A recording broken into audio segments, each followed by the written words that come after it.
All right, let's rip in with some first impressions, Blake, on the all-new Giant Trance X. The X model back in the lineup, which is awesome to see. X represents playful. It wants to like get out there and party a bit more on the trails. A bike we were really excited to check out.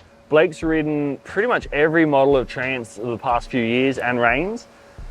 So he knows them inside out. Mate, give us a bit of a dive into the first impressions and the kind of key numbers of this bike. Yeah, so we got, basically Giant have treated me to the Advanced model here. So we're talking top tier carbon fiber from head to toe. So the bike is very, very light. Obviously it's a trail bike. We're talking 150mm travel fork. We've got 140mm of travel out the rear. So we've got 5mm more than previous years. They upped that, didn't they, this year? Upped it a couple of millimeters. So we're sitting in a very playful, but very reliable. It pedals beautifully.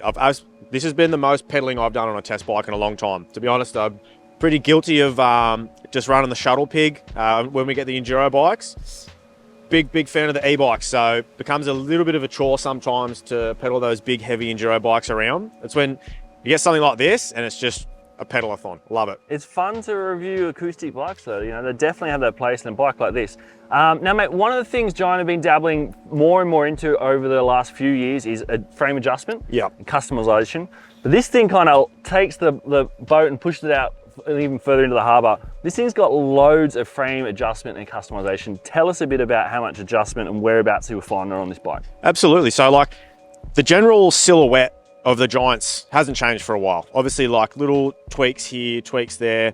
They're still easy on the eyes. They're very easy on the eyes. Like I really like the simplicity of the Giants. I like the way that the Maestro suspension system looks, but initially like it can be a little bit hard to tell, but yeah, Giant have gone all in on some of the more popular geometry adjustments. So we've now, in the box, it comes with different headset cups. So you've got a neutral, which is what I've been riding it in solely, really. Like I'm super comfortable in that neutral position. So 0 offset.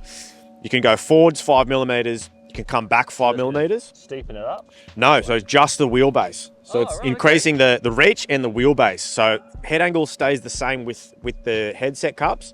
But if we come down into the Maestro link itself, we've got a high, middle, and a low setting there, which is going to slightly change your head tube angle, seat tube angle, and as well as the bottom bracket height. So 3 adjustments. I thought they only had 2. 3 adjustments now. So yeah, plenty of adjustment. How much difference, like when you're changing in terms of the character and the way the bike feels, from that bottom to that peak top, how much difference is it going to kind of give you? It's a pretty surprising difference. So that's one thing that like I feel like some brands in previous years have been putting some minor adjustments in just for the sake of saying we have adjustable geometry, but they don't really change the characteristics like on the trail of the bike. I think that's where you have to go aggressive with it. You have to be willing to make those big jumps to really change the attitude of the bike on the trail.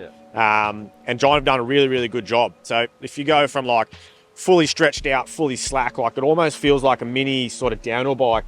Whereas if you go the reverse, it feels like a bit of a cross-country bike because it just pedals so well. So it's a real chameleon. And I guess the other cool thing about that is it makes the Trance X appeal to a much broader like rider demographic as well, right? So that's going to be awesome if you're walking in the store. This bike's going to suit you real good, or if you're looking to sell your bike down the track, it opens it up as well to a wider sort of secondhand. So pretty smart being able to build so much into a bike like the Trance X.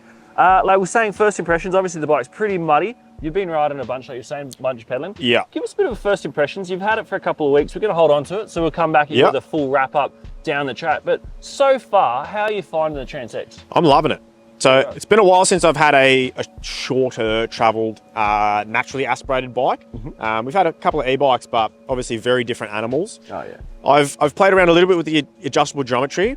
I've solely ridden it as a 29er. So this bike is supplied as a 29er, but it is completely mullet capable. Oh, so you can go ahead and pop a 27.5 in the back there? Absolutely. That's cool. Yeah. So I'm yet to throw a smaller rear wheel in it because I'm just, and that's my sort of forte is the mullet setups. But I've really been loving the full 29er on this thing. And I expect the bike well though, right? Like that's one of the things they're known for. Awesome value for money, epic frames. But then, the spec is really smart. They don't just pop things on there for the sake of it. The design R&D team have always sort of knocking that one, and this thing looks to be carrying on that momentum. Mate, as I said, we're going to hold on to this thing a bit longer, that's for sure. So keep an eye on our channel. Make sure you subscribe. If you've got anything you'd like to know about this bike, pop it in the comment section below. Blake and the team are always monitoring that across our channel. So yeah, definitely if you're going to kind of hear a bit more, if there's something particular you're curious about, let us know. And yeah, keep an eye on our channel for a bit of a wrap up to come down the trail.